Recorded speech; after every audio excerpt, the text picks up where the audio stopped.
y además estaba avisada con anticipación. Como los esguinces de tobillo, eh, nada, luxaciones de hombro y lesiones de rodilla. En el fútbol, una de las lesiones más frecuentes de todas es la de tobillo, o sea, o sea, si bien la imagen dice el 14%, llega casi a un 43% de las lesiones que nosotros abarcamos en el club. Obviamente por las condiciones de las canchas, el sobreentrenamiento, la falta de ejercicio de prevención y demás, va ganando mucho terreno. Bueno, son lesiones ligamentarias frecuentes en el deporte, afectan el complejo ligamentario externo en un 85%.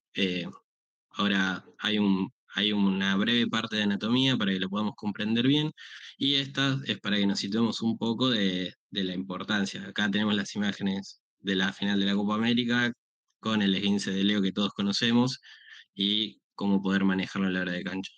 Bueno, los mecanismos pueden ser directo e indirecto y las lesiones pueden ser externas e internas. Esto es bien general, ¿sí? Las lesiones externas, o sea, el complejo alimentario externo, van a ser por mecanismo de inversión en su mayoría y las internas por un mecanismo de eversión.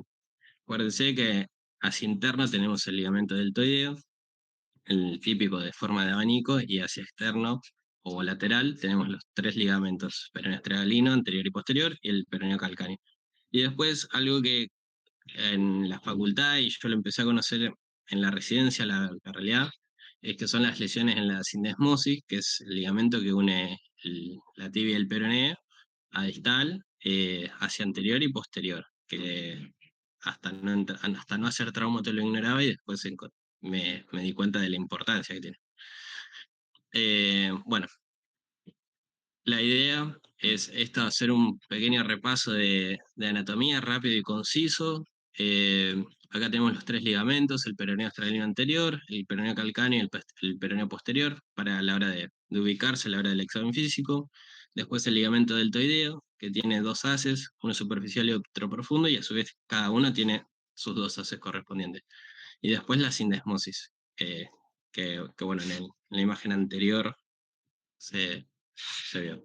Nada, la sindesmosis estaría desde una vista de frente y une la tibia del peroné hacia anterior y posterior. Bueno, hay una clasificación, o sea, de Castain, que la realidad es que se necesitan imágenes complementarias para poder utilizarla, como una radiografía, una resonancia. Tenemos esguinces externos e internos. El interno va a ser de grado 1, 2 y 3, según las lesiones asociadas. La lesión del peroneo astragalino anterior como grado 1, peroneo astragalino anterior y peroneo calcáneo como grado 2, y peroneo bueno, y los tres complejos ligamentarios sería un grado 3. Después hay otra clasificación que lo estudia según el grado de la lesión ligamentaria, que son la de la imagen, que uno son pequeñas avulsiones y después una disociación completa de lo que es el ligamento. Y bueno, después en los esguinces internos, que esto eran menos frecuente que el externo, casi siempre va a ser el mecanismo de inversión, como habíamos dicho al principio, de un 85% de las veces. Y el de inversión es más raro que lo hagan y es más difícil de tratarlo. Eh, y suele ir, si es un grado 3 suele ir asociado a una resolución quirúrgica. Entonces, bueno, ahí se nos va a complicar. La idea es, bueno, mi idea fue ir armando como un algoritmo a la hora de revisarlo en la cancha, siempre preguntarle dónde duele y ver la intensidad del dolor. O sea, siempre, o sea, estamos en un contexto futbolístico que capaz que está haciendo tiempo o no, y tratar de ubicar ese hueco para poder preguntarle al jugador y que te refiera. Y ahí, nada, toma mucha relevancia la confianza que tiene el médico con el jugador. Bueno, nada, siempre, bueno, le preguntamos si es del lado interno o del lado externo, más que nada, y comenzamos con una palpación. Yo siempre comienzo, o sea, según los mecanismos de lesión, o sea, la idea es estar viendo al jugador y ver cómo se dobló el tobillo, hay veces que lo podemos ver bien clarito y otras que no. Pero bueno, según el mecanismo ya vamos asociando qué tipo de lesión puede tener, y hay algunos mecanismos que pueden generar una lesión en la cabeza del peroné, que por eso siempre comienzo el examen desde ahí, ¿sí? O sea, la fuerza se traduce desde el tobillo y termina descargando en la cabeza del peroné, y como para no saltearme eso, por más que me dice me duele el tobillo, arranco desde palpando la cabeza del peroné. Bueno, la idea también es de ir del dolor, lo más lejos a donde le duele. Último, tocar perdón, palpar el punto doloroso, que bueno, supongamos que es el externo, ¿no? Entonces comenzamos desde la cabeza del peroné, después la cabeza del quinto metatarsiano. Estas dos es para buscar lesiones asociadas directamente y no olvidarnos después. O sea, siempre usamos una frase que es que el árbol no tapa el bosque, y por más que sea un esguince de tobillo, puede haber una lesión en el quinto metatarsiano, y lo ideal sería que no, o sea, no comernos nada en el campo. O sea, es bastante importante. Y duele mucho. Che, Después, Franco, ¿te bueno, puedo hacer comenzamos a... una pregunta? Sí, Em, Tema de criterios de Ottawa, lo que es región, yo tenía entendido que también región proximal del peroné se puede palpar por mecanismo indirecto, que pueda hacer una fractura en la región proximal. ¿Puede ser? sí, total. Sí, región proximal del peroné.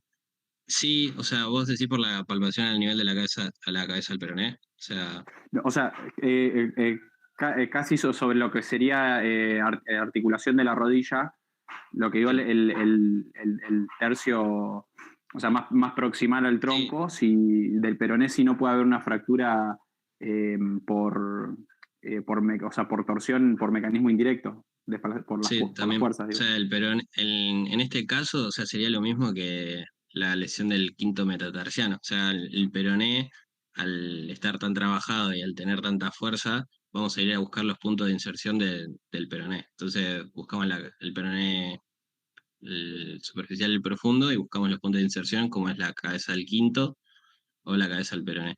Eh, Después los criterios de Tawa no me metí.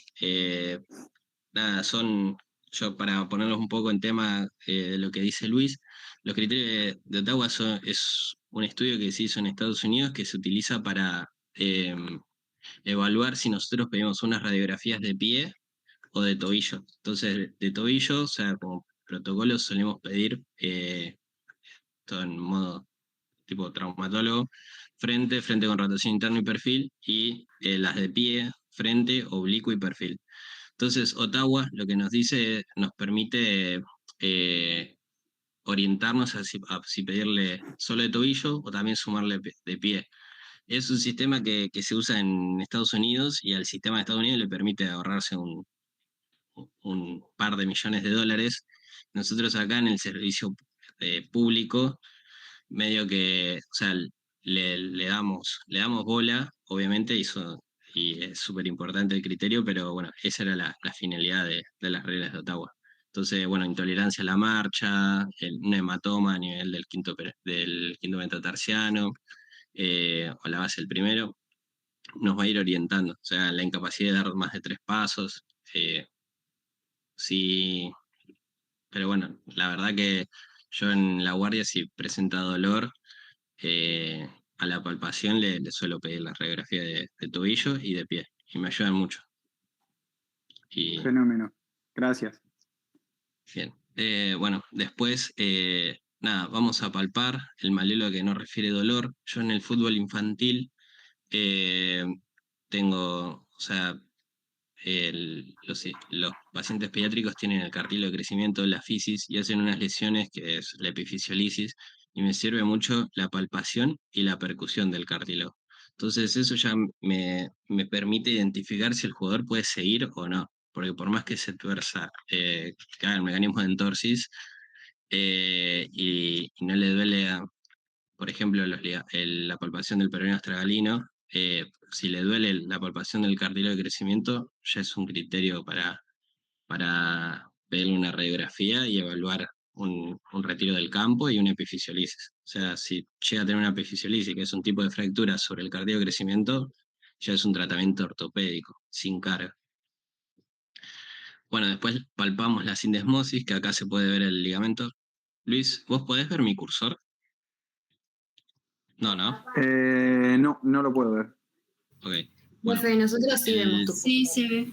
Listo, perfecto. Ah, Bueno, puede ser, yo estoy y- desde el celu, así que capaz que yo no lo veo, pero si el resto de los chicos los bien, ve, genial. bien. Bueno, eh, este es la sindesmosis anterior.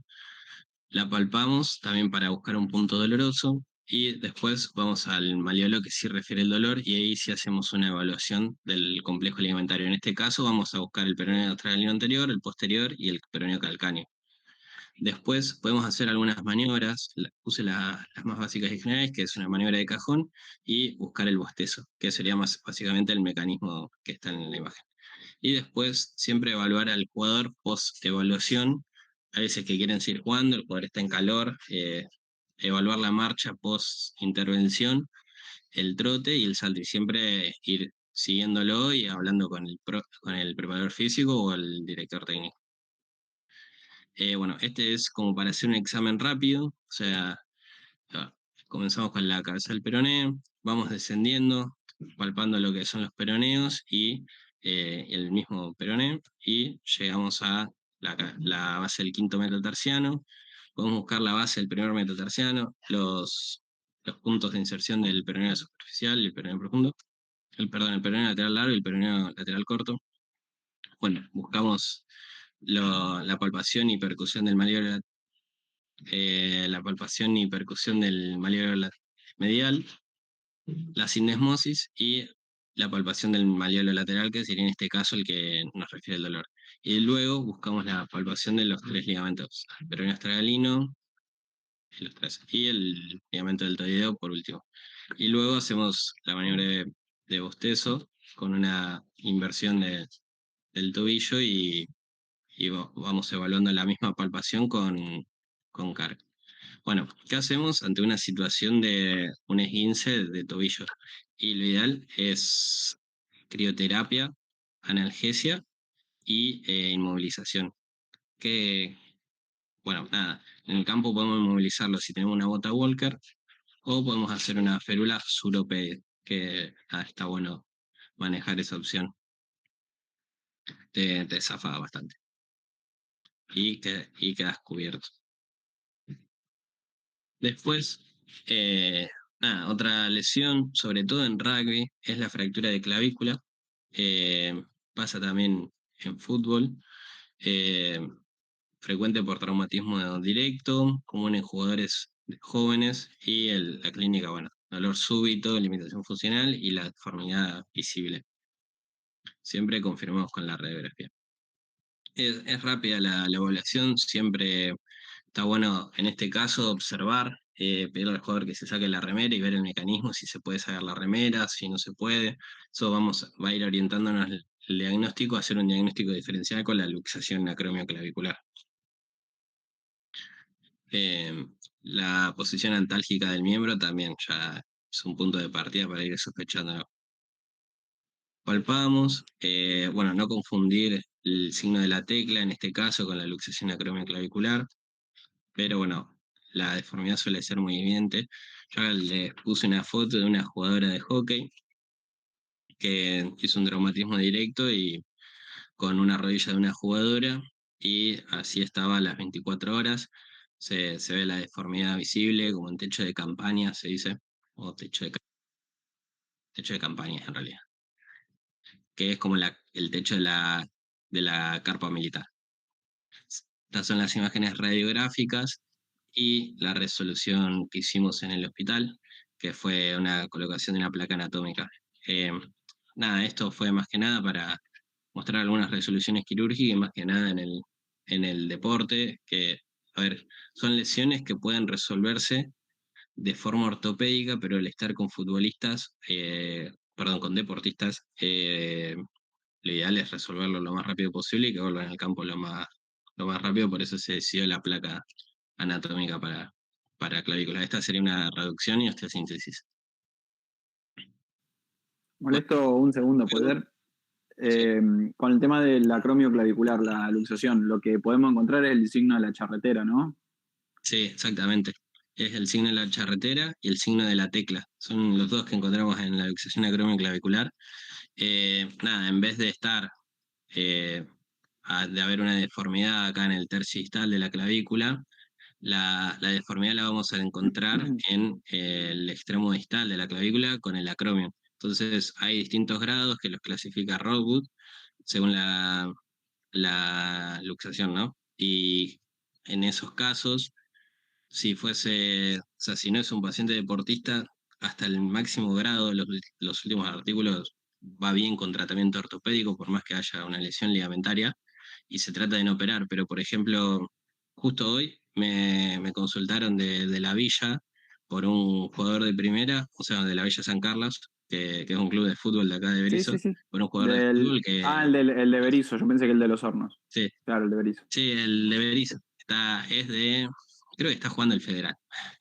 Pero Sí. bueno, en la ciudad es muy conocido y bueno, un jugador que ya a ese nivel ya son profesionales, me consultó y me preguntó qué podía hacerse, había ido a la guardia y le dijeron que era ortopédico el tratamiento, pero bueno, te lleva mucho tiempo fuera de la cancha y se le recomendó un sistema de endobottom, que literalmente es como poner un botón, fijarlo a la articulación y que quede estable y vuelve a las canchas y entrenar el doble de rápido.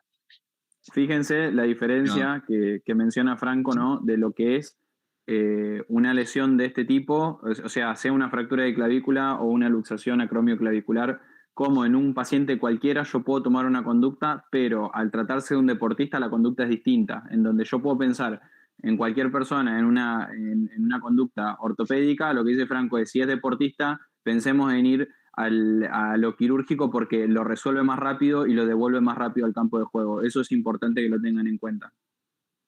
sí, lo que también ahora me acabo de dar cuenta es que en el esguince de tobillo no mencioné la parte de la rehabilitación y el continuo entrenamiento, que eso no lo dejé fuera de la cancha, que si bien haga el reposo de tobillo que se necesita, ya comience lo más rápido la kinesiología y a trabajar con el PEF, que eso es lo más importante.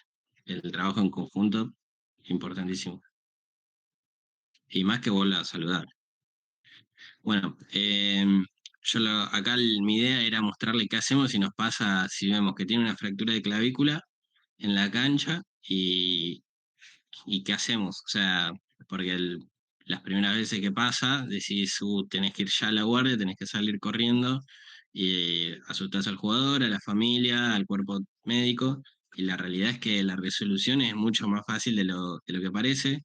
Lo ideal es inmovilizarlo, pero no le vamos a hacer un caso una férula o un yeso, sino que con un cabestrillo, con una bufanda, o si hay en el club un cabestrillo, o con una tela, o con una venda, ya podemos hacer un puño cuello, que es el cabestrillo típico de traumato, que es la venda.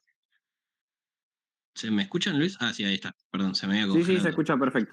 Y bueno, la crioterapia y la analgesia porque le va a doler mucho y vamos, nada, le va a calmar el dolor. Pero lo importantísimo es inmovilizar con el cabestrillo. Ya con hacer eso, el paciente puede ir en 3 4 6 horas a la guardia, e incluso en la guardia le van a decir que ese es el tratamiento porque así lo manejamos la fractura. No va yeso, no es un criterio de urgencia. Entonces, no, qué sé yo, parece una pavada, pero si pasa eso en el campo, todos van a correr por todos lados y te van a preguntar qué hacemos y qué pasó, pero bueno, nada, es para dejarles la solución rápido.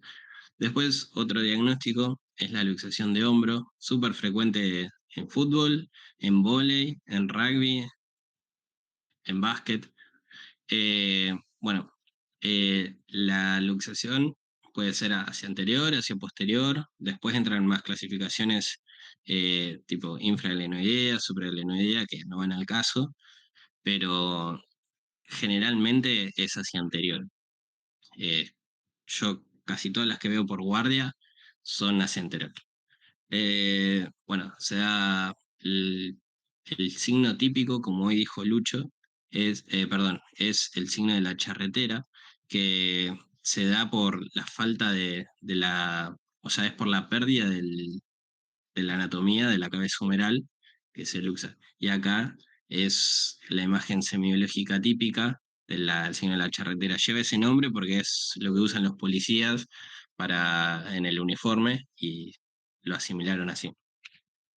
En este caso, la luxación de hombro, a diferencia de la clavícula, sí es una urgencia traumatológica porque a medida que pasa el tiempo, con el hueso fuera de la articulación, le dejan de llegar nutrientes porque una de las formas de nutrirse es con el líquido articular.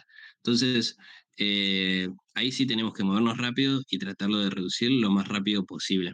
Y entramos como en un declive, o sea, como en una como en una duda generalmente de si lo reducimos ahí en la cancha o no. Bueno, yo antes, o sea, de hacer traumato los mandaba siempre a la guardia de forma urgente porque nada, me costaba hacer el diagnóstico diferencial entre una posible fractura de húmero proximal o tenía miedo de hacer una lesión, como en el nervio circunflejo. Y bueno, después ya haciendo la residencia me animé a reducirlos en cancha. Eh, no es tan fácil, pero bueno, mientras más rápido haces la reducción es un poquito más fácil hacerla. Cuando ya pasan varias horas, eh, se hacen más adherencias y es más difícil la reducción. Hoy hicimos una que tuve una hora peleando, peleando con la reducción, una luxación crónica que viene siempre, el paciente ya lo conocemos y se luxó durmiendo, no se dio cuenta y cuando se despertó estaba luxado, así que llevaba muchas horas. Lo ideal de una luxación, sea tanto de hombro como de un dedo o de un tobillo, es reducirlo antes de las 6 horas. Y pedimos dos radiografías, que son el frente y el perfil de escápula.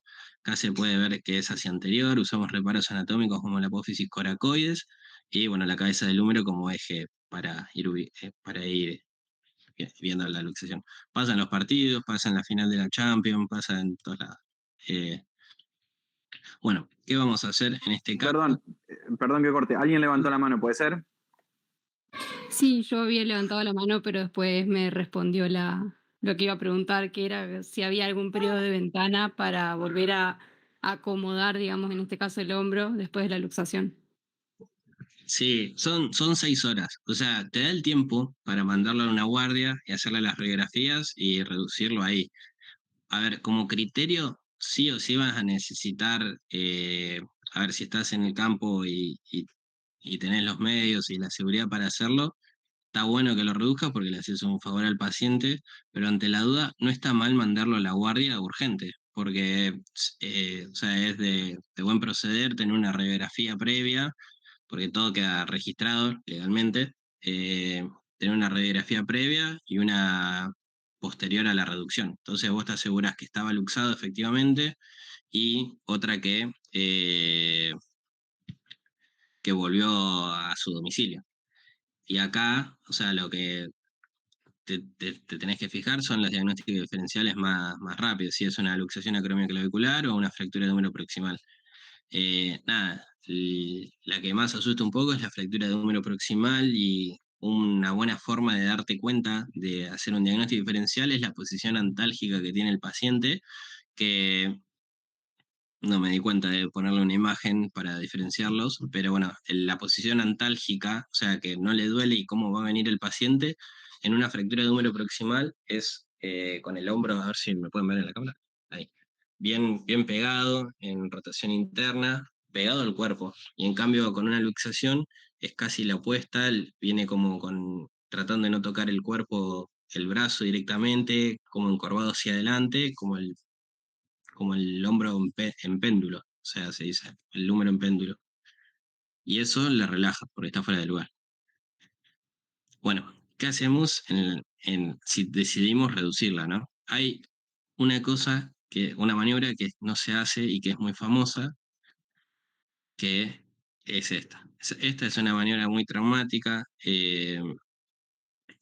no me acuerdo justamente el nombre, pero bueno, es común de verla en las películas, es común que alguien quiera meterse al campo y tratar de reducirla así. O sea, me pasó tanto trabajando que alguien me dice, no, pero reducirlo así, así, así, y alguien que no tenía nada que ver con la medicina, y otra capaz jugando al fútbol con mis amigos. que también trataron de reducirlo así, esto es súper traumático y le podemos generar una fractura a nosotros mismos. Entonces, esto es lo que no tenemos que hacer. Y la otra es la maniobra que más utilizamos. Es una maniobra que consiste en relajar al paciente, hablarle mucho, que entienda que es una reducción que no es traumática y que no le va a doler, porque también es el miedo tanto como del deportista como del paciente, que en las películas ven esa reducción con la pierna y que se acomoda el hombro bruscamente, y la realidad es que es una maniobra que a medida que más relaja los músculos y con esa relajación se acomoda solo, que nosotros nada más acompañamos el movimiento. La idea es buscar como el punto cero de en donde, o sea, el punto cero porque no tenemos como un equilibrio de fuerzas buscamos entre los músculos del manguito rotador. Entonces, con una contratracción con la tela, bien sobre la escápula, fijamos eso y vamos abriendo el brazo, como en la foto, hasta llegar más o menos a la altura del hombro y después traccionamos hacia arriba. Eh, Nada, hay veces que entra, hay veces que no. Hoy me pasó que no entraba, no entraba, no entraba y la reducción puede llegar a ser en quirófano. Terminó entrando, pero no con esa maniobra. Profe, una consulta antes de que siga. En esos casos, Sí, para verificar, ¿escuchás algún ruido o algo? ¿El paciente puede empezar a movilizar el brazo? O... sí, sí, el paciente lo primero que va a sentir es que entró el húmero en su lugar, una relajación casi inmediata. Después, hay veces que o sea, se siente el, el brazo, o sea, el húmero como que está duro, o sea, nosotros lo vamos a mover todo el miembro superior, pero la parte más proximal del húmero sentimos que está como fija, como pegada al lugar donde se quedó luxada. Y cuando se relajan los músculos, sola vuelve a su posición. Se siente todo el movimiento. La verdad que en ese caso es muy fácil darse cuenta que volvió. Eh, me- Nos ha pasado que dudamos si entró o no con pacientes muy viejitos y con sobrepeso, pero generalmente con un deportista que tiene un buen estado físico o que tiene una buena hipertrofia de lo que es el hombro, eh, te das cuenta viéndolo, o sea, se nota muchísimo. Bueno, por ejemplo, hoy sí hizo un ruido, hizo todo, o sea, hizo todo lo que pasa en la película El hombre que acomodaba. Pero bueno, son bastante distintos. O sea, depende del paciente, depende de la edad y depende de la contextura física. Por eso también es importante controlarlo con la radiografía después. Y por eso está bueno hacerlo en el hospital. También otra, capaz que es muy traumatológico, lo otro, pero, o sea, nosotros hacemos unos intentos tratando de calmar al paciente, un intento generalmente hacemos, o dos, tratando de calmar al paciente, con respiraciones, nos ayudan mucho, explicarle que es una maniobra de relajación, él mismo va a hacer la reducción relajando, pero bueno, si no usamos algunos fármacos como el diazepam, que es un relajante muscular, y ahí también nos facilita la reducción. Entonces, nada, en cancha como concepto capaz que estaría bueno si sabes hacer la maniobra y estás seguro, y si no podés ya mandarlo a la guardia.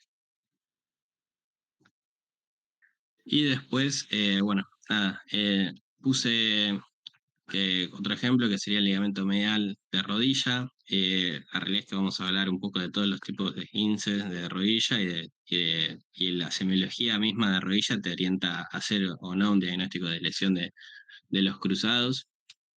Eh, bueno, nada, generalmente son lesiones, eh, perdón, o sea, son lesiones por un valgo forzado con el pie fijo. Ese es el típico mecanismo de una lesión del ligamento cruzado anterior, pero bueno, también se asocia a distintos tipos de esguince de rodilla. También los clasificamos en grado y eh, nada, el diagnóstico vamos a hacerlo con una semiología clínica. Acá mostré los principales reparos. Si vemos que es un traumatismo directo, primero asegurarnos que tenga una indemnidad ósea con una palpación de rótula. Vamos a palpar los cóndilos y los cóndilos femorales y los platillos tibiales. Una vez que nos quedamos tranquilos que la rótula está en su lugar, vamos a evaluar el aparato extensor y comenzamos después con las inserciones de los ligamentos laterales internos y externos, que se palpan bastante bien. Eh, Nada, nos ayuda mucho a conocer el lugar de inserción y el recorrido de los ligamentos laterales, y bueno, saber que el interno es más fino que el externo para ayudarnos con la semiología también. Bueno, después acá la idea de esta imagen era mostrarle las partes blandas y qué reparos aparte de los socios típicos conocemos. Bueno, sobre todo el 2 y el 3, que son las líneas interarticular, la parte de la articulación y donde se van a localizar los meniscos y que va a ser de reparo para hacer las maniobras.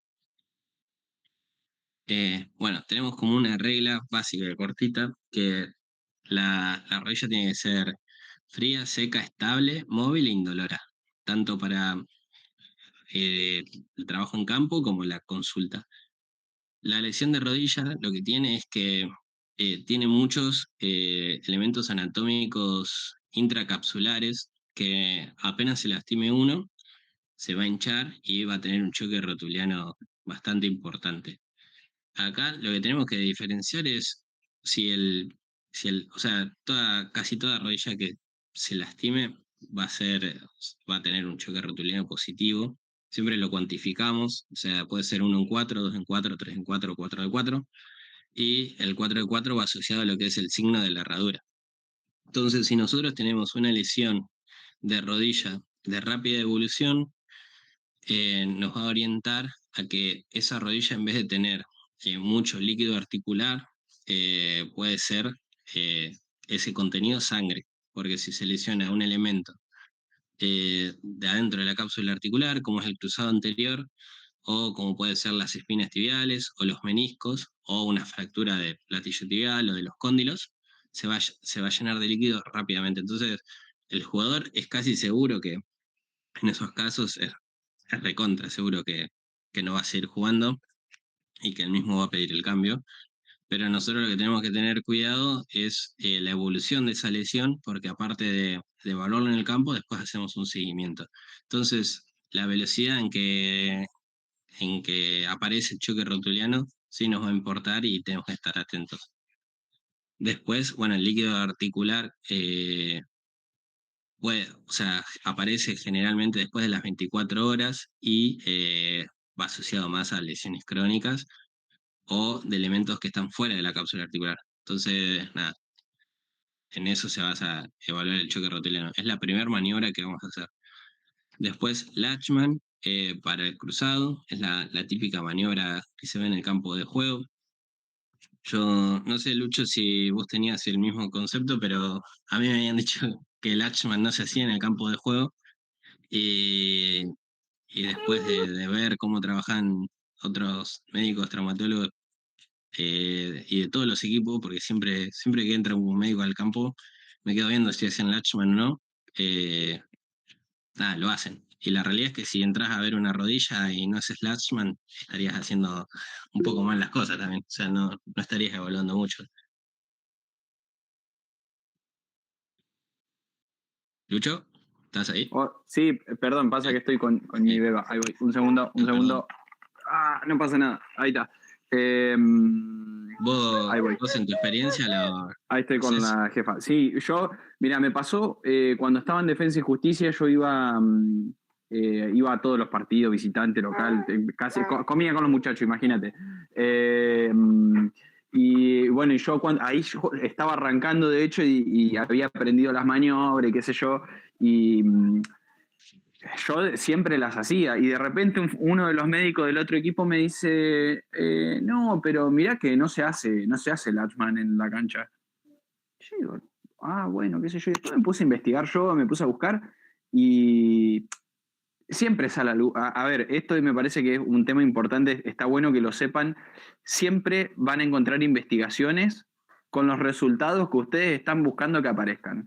Lo que es importante que ustedes sepan cuál es el N, digamos, si hay algún conflicto de interés, qué nivel de evidencia tiene lo que nosotros estamos leyendo, ¿no? Entonces, eso lo ven bien en metodología de la investigación. Es fundamental que ustedes sepan que si van a leer algo, o sea algo que esté bien hecho, porque si no, siempre encontramos tonterías que nos van a decir. Y de hecho, como dice Franco, si vos entrás y a alguien le duele la rodilla y no le revisás absolutamente nada, entonces lo único que te queda es sacarlo, porque al no revisarlo no sabés qué es lo que tiene. En cambio, si vos lo revisás y le haces el latchman de repente y le podés hacerla hasta un bostezo, digo, lo básico como para decir, bueno, la rodilla, es esto que dice él, la rodilla está seca, está fría, está móvil, está estable, está indolora, listo, fenómeno. Y si duele, duele por una contusión o duele por el mecanismo.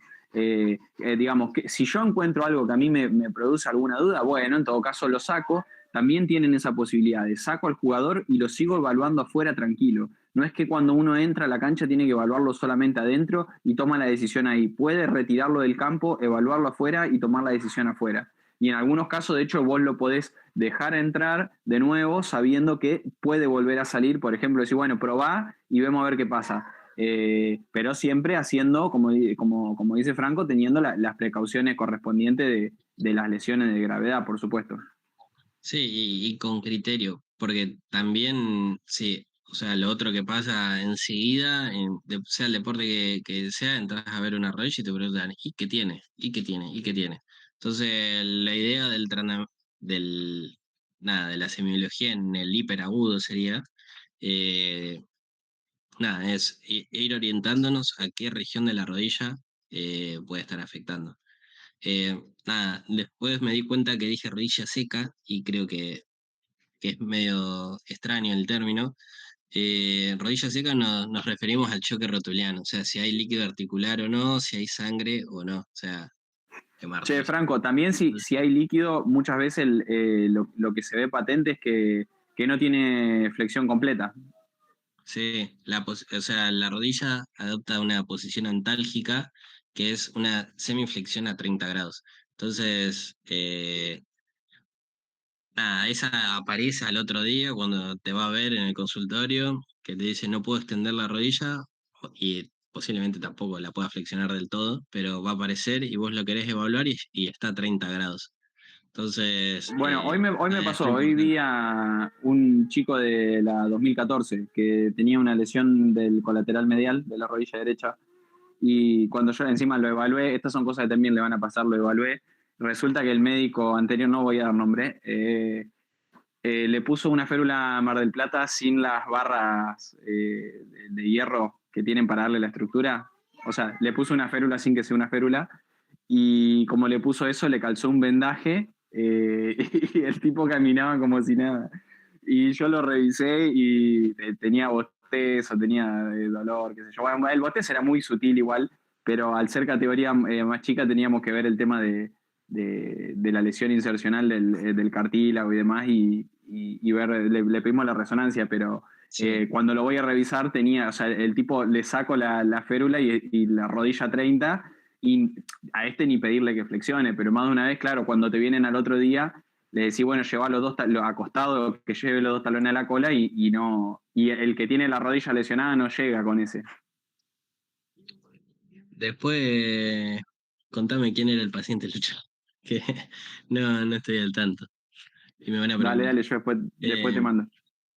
Bueno, después el Latchman, después están los bostezos interno y externo que nos permite evaluar el ligamento lateral medial, perdón, el ligamento lateral y el ligamento medial.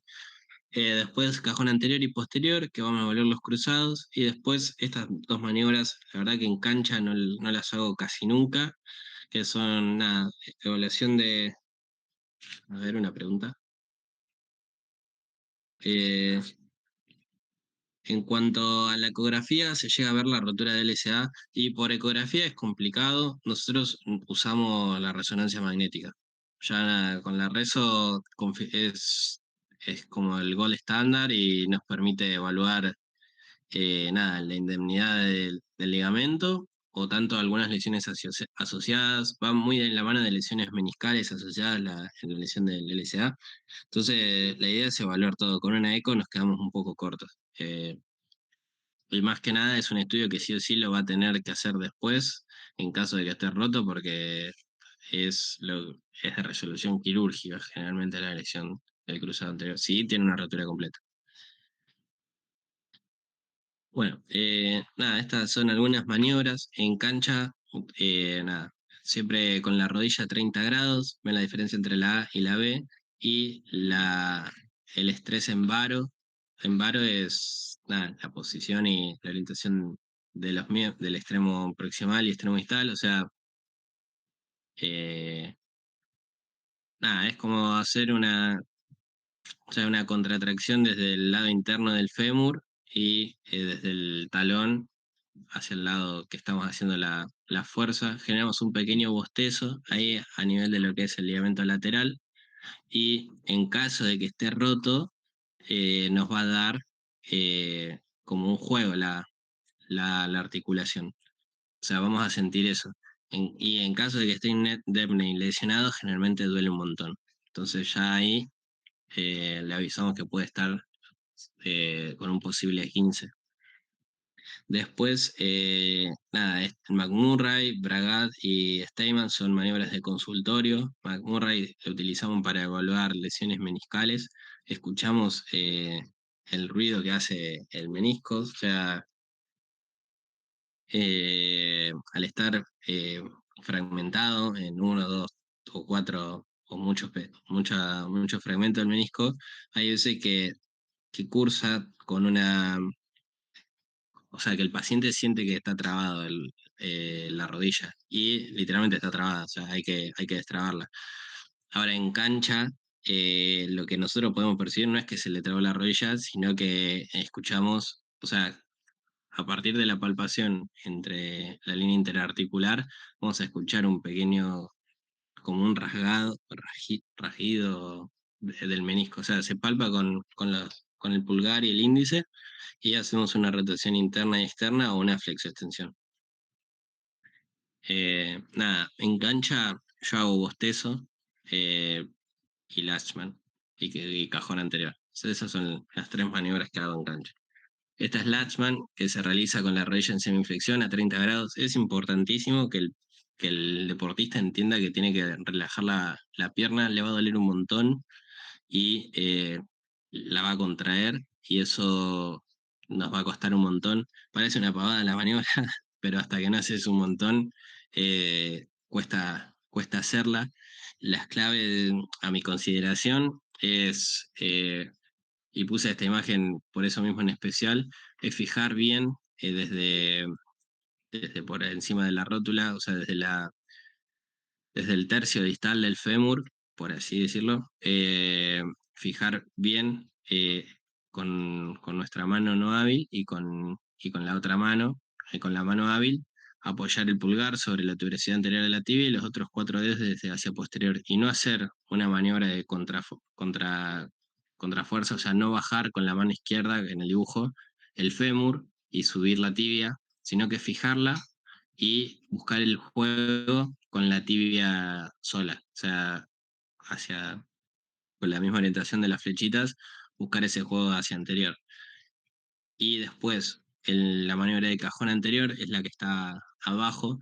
Nosotros es más fácil hacerla, pero difícil hacerla en el campo de juego porque tenemos que fijarle el pie. Generalmente la hacemos en la camilla, nos sentamos suavecito o trabamos el pie, y con los pulgares en la línea interarticular y con los otros dedos en el gemelo, traccionamos hacia adelante y buscamos ese juego en la rodilla. O sea, juego me refiero a que una rodilla normal capaz se separa un poquitito, o sea, nosotros lo notamos y podemos hacer una comparativa en caso de que tengamos duda. Y en una rodilla con un cruzado sentís que se hace como una anteversión de 2-3 centímetros. O sea, sentís que se desplaza literalmente la tibia. Una pregunta. Después, sí. Ahí de ligamento cruzado anterior.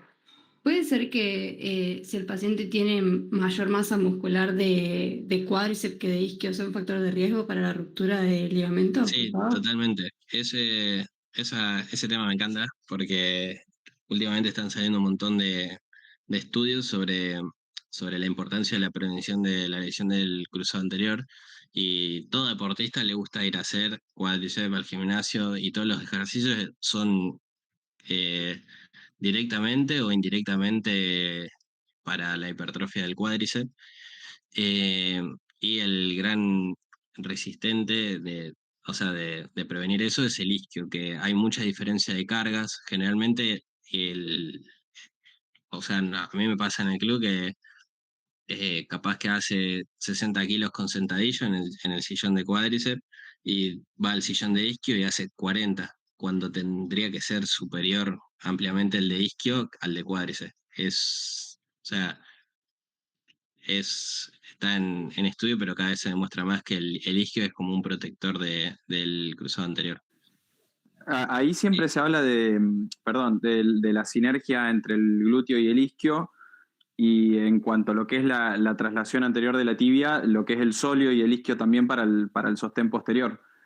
Yo, por ejemplo, tengo, esto es una herejía igual, pero tengo 2 o 3 pacientes que tienen rupturas parciales del cruzado, y tengo algunos que no son colegas, porque yo no los considero colegas, pero los quieren operar de entrada porque son pacientes jóvenes, porque qué sé yo, porque juegan al fútbol, pero hacen un fútbol amateur.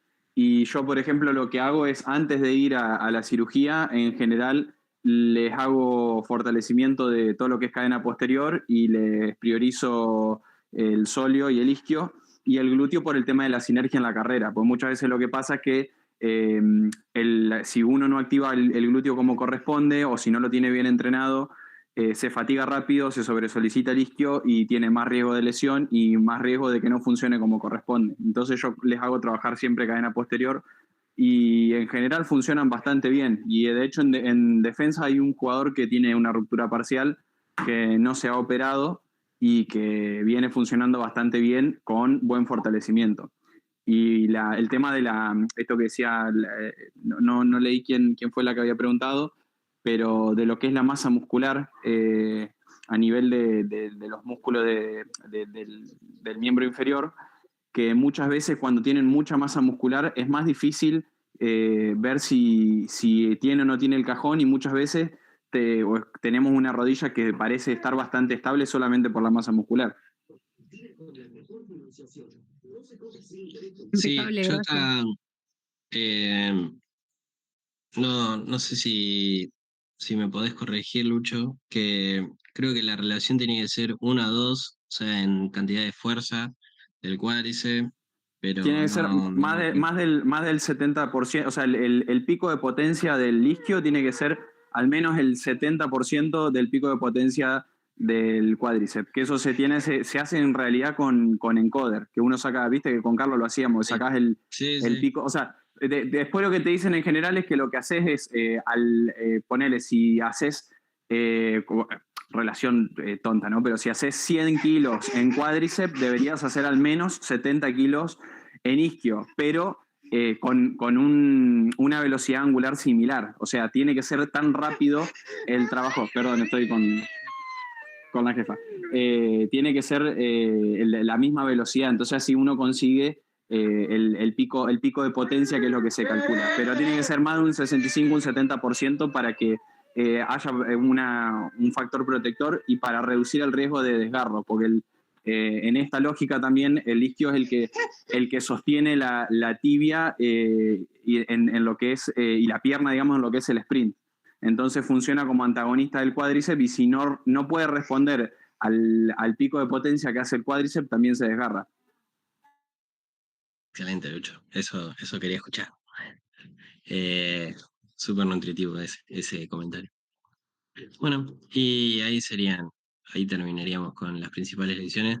Les dejé una foto de la Facultad de Medicina de La Plata, de mi hospital y de mi grupo de trabajo, y de las dos cosas que hacemos sobre prevención, y después, nada, eh, una tenorrafia de Aquiles.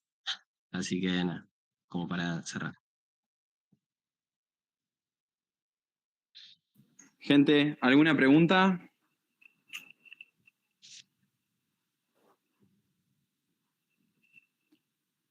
Estuvo clarísimo. Nadie tiene ninguna duda. No, profe, no, profe. Fenómeno. Bueno, Después Franco. cuando les toque trabajar van a aparecer las dudas. Igual. Sí, olvídate. Uno arranca a trabajar y no sabe ni para dónde disparar. Si ustedes supieran cómo yo revisé la primera rodilla que tuve que revisar, tendría que estar preso. Pero bueno, es la vida misma. ¿Qué vamos a hacer? En mi parte, profe, perdón que tenga la cámara apagada, lo que pasa es que estoy en mi pieza. Eh, a mí por ahí lo que me cuesta es, tengo muy poca anatomía, entonces por ahí cuando hablan de las evaluaciones y eso, Bien. como que me cuesta cazar. O sea, el tema está muy interesante, pero al no tener la anatomía muy Yo, incorporada me cuesta. yo voy a ver si puedo. Si esto es. Ustedes imagínense, yo ahora estoy viviendo en La Plata. Es muy difícil esto. Y encima tengo como 5 trabajos. Pero voy a tratar, si puedo, si me sale, voy a tratar de ir para la clase de cierre, que es la de médico de equipo, médico de campo. Creo que vemos algo de conmoción y el tema del botiquín, que yo se lo dejé para el final para que sepan que eso es. O sea, cuando uno empieza a hacer todas esas actividades, lo último que uno tiene que hacer, habiendo estudiado antes todo lo que venimos viendo, que vimos introducción a la medicina deportiva, entrenamiento, evaluaciones de rendimiento y todo lo demás. Pero bueno, lo que tienen ellos, que a mí me pasó lo mismo, Franco, es que nosotros tenemos poca anatomía. Entonces o sea, tenemos que sentarnos a estudiar más porque lo vemos desde otro sistema. Entonces cuando tenemos que ver la anatomía bruta, o sea, ver, revisar, tocar y decir estoy palpando esto, estoy palpando lo otro, se nos hace muy difícil. Y es la chotada que tiene también que la clase sea virtual, ¿no? Pero bueno, es a lo que podemos acceder hoy también. Sí, la anatomía es como el mapa a la hora de evaluar. Es importante, pero una vez que identificaslo, a ver, tampoco es que tenés que saberte de punta a punta del Rubier, pero nada, o sea, sí saber los reparos más importantes, como nada, o sea, los 3 ligamentos de lateral del tobillo, el ligamento del tobileo, o sea, que ir a buscar que se puede romper y que me va a importar ahí en la cancha. Entonces, nada, saber que los 4 ligamentos de la rodilla, las inserciones, saber que, nada, la, nada, o sea, que la cabeza del húmero, apófisis coracoide, acromion, clavícula, eso también. O sea, es como tu eje y está bueno conocerlo, pero tampoco es También, que hay que, o también sea, como todo se hay que saber, va, pero tampoco un montón. tal cual, me parece que también de a poco se va aprendiendo a medida que uno va recibiendo los casos. Qué sé yo, mira, a mí, ejemplo tonto, ¿no? Pero a mí me pasó, que de hecho con un amigo, yo lo reviso y me dice, no, me duele la rodilla. Lo empiezo a revisar, viste, tenía un dolor en rótula en la cara lateral y yo lo primero que digo, che, puede ser un patelo femoral, pero está muy, muy al costado. Digo, ¿será que es el ligamento lateral? Raro. Y le calzó una rezo, pero de maleducado normal. Voy y le digo, si hacete la rezo, total, con Yoma acá no hay problema. Se hizo la rezo, no tenía nada. A veces viste que el patelo femoral, vos decís, bueno, puede no tener mucha imagen en la rezo y de repente no, por eso no lo es. Y lo que nunca le hice fue una evaluación del tensor de la fascia lata, porque el tipo corría. Y lo que terminó teniendo era una rodilla del corredor. Eh, y yo me la comí por no haberlo estudiado, porque uno no tiene la anatomía. Y me pasó hace poco que, de hecho, fui a Luján a rendir el examen y estudiando digo, qué tonto, cómo no me di cuenta, pero eso les va a pasar siempre, muchachos. O sea, van a tener su diagnóstico en función de las herramientas que tienen. O sea, cuando uno tiene un martillo, todo lo que tiene adelante son clavos. Entonces, a medida que uno agarre más herramientas, más posibilidades diagnósticas tiene, más fácil le van a caer los diagnósticos diferenciales y por lo tanto más rápido hacen el diagnóstico clínico, semiológico y más rápido orientan tanto el diagnóstico como la solicitud de complementario y no mandan estudios al pedo, sino que mandan estudios orientados. Y que, nada, y después aprender también te sirve de herramienta para leer el estudio, que muchas veces el informe del estudio está un poquito erróneo y después con el criterio nuestro lo vamos acomodando. Pero nada, es seguridad y, o sea, la anatomía te da seguridad a la hora del diagnóstico, esa es la realidad. Pero tampoco, o sea, para arrancar a trabajar necesitas saber toda la anatomía con todas las inserciones. O sea, no creo que sea un limitante, pero sí es, o sea, te garantiza seguridad y una buena evaluación. Tal cual. Y bueno, sí, ¿vas a decir algo, Ludmila? Sí, tengo una consulta. Yo escuché del signo del hachazo, puede ser, en comparación con el signo de la charretera. Sí, ¿Me podrías dar el la signo del diferencia? hachazo, o sea, en realidad es un signo crónico de la luxación de hombro, o sea, tienen nombres que es de Hill-Sachs y... Ay, recién lo iba a decir y me lo olvidé. Bueno, ya sé. Pero bueno, es un signo que se produce cuando la lesión suele ser crónica de varios años de evolución y con reducciones traumáticas generalmente, que es que la cabeza del húmero eh, choca con el acromion o la apófisis coracoide y comienza a lesionar a ver si tengo una radiografía. eh,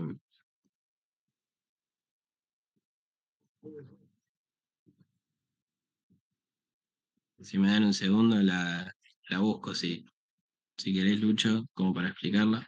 Pero nada, es una lesión crónica que se produce por el choque articular entre lo que es el acromion y la cabeza del húmero. Entonces, nada, al reducir tantas veces eh, el hombro o la cabeza del húmero, comienza a aparecer este tipo de lesión. Entonces, a la hora de radiográfica, o sea, si es la primera vez que se luxa, es muy raro que aparezca. O sea, tiene que haber sido una reducción tipo muy traumático o el mismo mecanismo de luxación, pero sí nos sirve para ver en qué condiciones te viene el paciente ya crónico al consultorio. Entonces, ahí ya empezamos a buscar algunas lesiones asociadas, tipo lesiones de manguito, de ligamentarias, si ya comienza a tener un criterio ortopédico, perdón, quirúrgico para algún arpón o algo de eso.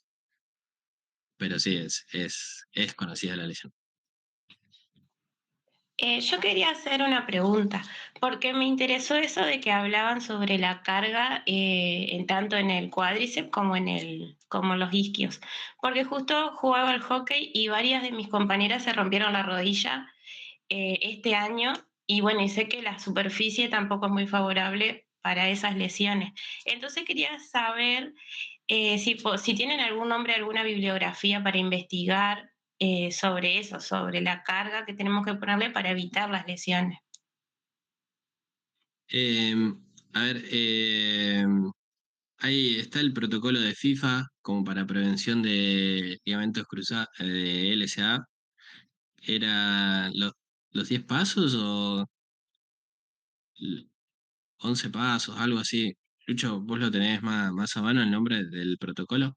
O yo tenía ganas de Sí, espera, dame un segundo. empezar a Pero es el FIFA implementarlo. 11. Es el FIFA 11. Nada, esa FIFA, a raíz de todas las lesiones de SA, tiene una página, y en realidad de todas las lesiones, tiene una página para médicos del deporte y lanzó el protocolo. Está orientado a fútbol, pero sirve para todos los deportes, es el FIFA 11. Y lo que decís que la superficie afecta, sí, o sea, también hay varios estudios. Obviamente, como dice Lucho, el que busca encuentra lo que quiere encontrar, pero bueno, hay como una tendencia a la predisposición de lesiones de LSA sobre superficies como cancha de sintético y también más hay como una predisposición de el género femenino a tener lesiones de LSA más que el masculino. Eso es eso según lo que leí, es por el eje de carga que tiene el género femenino con respecto al masculino, que tiene una predisposición. Y creo que en el club se ve bastante también. O sea, justo en gimnasia creo que hay cruzados rotos por todos lados. Rodilla y tobillo muy frecuente y en mujeres más. Sí, Y además del eje de carga por lo hormonal, por el tema del estrógeno y por la laxitud ligamentaria que tienen las mujeres. Mirá, Es una relación altísima de ruptura de cruzado en mujeres en comparación con los hombres.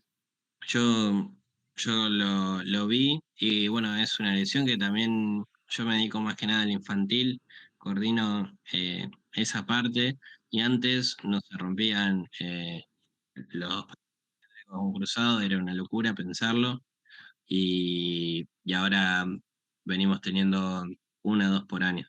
Y Bueno, eso, perdón, no, termina después hago el comentario, la ansiedad nomás. que también eso va de la mano de la carga y de la superficie y también del sintético. O sea, no es de echarle la culpa 100% al sintético, pero bueno, hay muchos ejercicios de carga sobre el sintético. El calzado también está ganando mucho terreno. La decisión de los tapones y el tipo de tapones de los botines también. eh, Son muchos factores, es una lista gigante que te predispone a una lesión del LCA, pero bueno, nada, también está bueno empezar a implementar ejercicio de prevención y sobre todo empezar a darle bola al isquio, que es como, no sé, hace unos años no se decía nada de la importancia del isquio y ahora cada vez tiene más fuerza. Es más, hay algunos traumatólogos viejos que ni te hablan de eso, hablan solo de la cirugía y, y como dice Lucho, hay muchos futbolistas en primera que está jugando hoy en día con un cruzado roto y con trabajo, obviamente, de una hipertrofia importantísima del isquio, pudo seguir jugando. O sea, un jugador con una lesión en el cruzado, que se vuelve a romper el cruzado, es un jugador que no vale nada en el mercado y que no lo compra nadie y que son lesiones que capaz que no salen a la luz todo el tiempo y que se manejan de esta forma, con mucho trabajo a nivel muscular. O sea, yo conozco una, así que, o sea, íntimo. Así que, nada, está bueno saber las dos formas y tener las dos formas de resolución a mano y poder aconsejar al deportista de la mejor forma. O sea, no siempre lo ideal es quirúrgico, como dijo Lucho, y hay veces que capaz que sí. Pero bueno, lo ideal sería tener un buen criterio y poder ayudar al deportista. Yo lo que iba a decir del tema de los infantiles es que parte de lo importante de la sobrecarga y demás es lo que yo doy en la clase, si vieron el video que está grabado de deporte en niños, el tema de la profesionalización temprana, que tenemos, digamos, una profesionalización en chicos de 10 años, 11 años, 8 años, en donde se le da una carga que por más que sea más baja que un deportista de élite, es muchísimo más alta que lo que muchas veces puede tolerar un chico. Entonces, en el tiempo eso lo perjudica. Aparecen muchas lesiones crónicas asociadas a esto, a que quiero que sea el mejor jugador y lo rompo entero con tal de que llegue. Y cuando llega la primera, no llega en realidad porque está roto, básicamente. Y eso es lo que a veces los preparadores físicos no entienden, que al chico lo que hay que hacer es darle diversidad de movimiento y no especificidad de entrada, porque un chico que aprende a moverse de muchas maneras, cuando llegue el momento va a tener la fuerza, la potencia, la agilidad para hacer todos los movimientos que quieren que haga, pero habiéndolos conocido. Entonces eso es lo que yo le decía siempre de los engramas motores. Primero hay que generar engramas motores para que después el chico, cuando tenga la posibilidad, los haga como corresponde. Entonces ahí tenemos un factor de riesgo que es extrínseco al sujeto, que tiene que ver con el contexto en la preparación física. Y de lo que decía Franco y del FIFA 11, el curl nórdico, por ejemplo, es uno de los mejores ejercicios que hay para isquio, que es el que te sostiene, vos estás arrodillado en el piso, te sostienen los tobillos y te vas hacia adelante hasta que no aguantás y apoyás como si estuvieses haciendo una flexión. Ese y mucho trabajo de salto y caída, sobre todo salto, caída unipodal, y el tipo CMJ, que es caigo y hago salto contra movimiento. O sea, caída y salto contra movimiento y el curl nórdico son los principales, porque sobre todo el isquio y el sóleo, junto con los gemelos, son músculos que son extrínsecos por excelencia. Entonces nosotros tenemos que trabajarlo en ese orden. Porque si yo lo trabajo con concéntricos, lo que sucede es que yo lo estoy hipertrofiando, pero no le hago cumplir la función que tiene que cumplir. Entonces eso también es importante. Y respecto a lo que vos decías, Ludmila, sí, está bien. Se pueden haber lesionado la rodilla. Nosotros te podemos dar algún comentario, pero siempre necesitan evaluación personalizada. Tienen que tener un médico que las revise y que les den un diagnóstico preciso, y en función de eso se hace una rehabilitación. En cuanto a lo que es prevención, como dice Franco, FIFA 11, si bien es para fútbol, trabaja mucho lo que es cadena posterior y mucho todo lo que es core y estabilidad lumbopélvica. Así que nada, si lo buscan, de última yo lo busco y se los paso, yo creo que lo tengo. Bueno, gente, cerramos acá si no se nos extiende más y Franco puede seguir divirtiéndose en la guardia. Franco, mil gracias Buena por la rodilla, clase. Así que bueno, nada, un placer, Lucho. La verdad que está muy buena la iniciativa. Ojalá lo hubiese tenido ya en la UNLP. Así que por eso las ganas de colaborar. Así que nada, Bueno, cualquier ya duda lo vamos a implementar. o algo, nada, tienen ahí, bueno, mi nombre, mi Instagram es el nombre. Y nada, cualquier interés. Escribirán en el foro, me preguntan a mí. Sí, estamos buscando reciente traumatología, así que los interesados, contáctenme. Bueno, gente, Sí, nos vemos. vamos a Franco, mil gracias, nos vemos. Un abrazo. Chau, chau. Gracias. Gracias, profe. Gracias.